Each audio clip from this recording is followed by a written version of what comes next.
everyone, this is Eda from Clinichub. Today we are going to prepare a smoothie with you.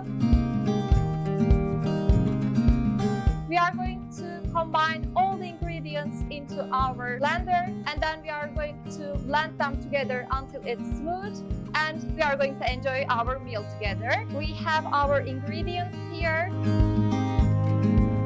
1 scoop of strawberry powder, 1 glass of lactose-free milk, 1.5 medium boiled beets, and we have red fruits here, 100 grams. Let's prepare.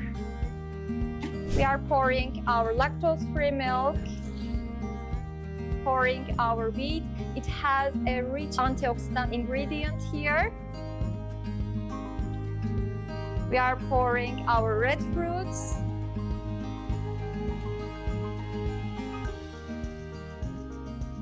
And we are pouring our strawberry powder in it. We poured all the ingredients here. Let's take it.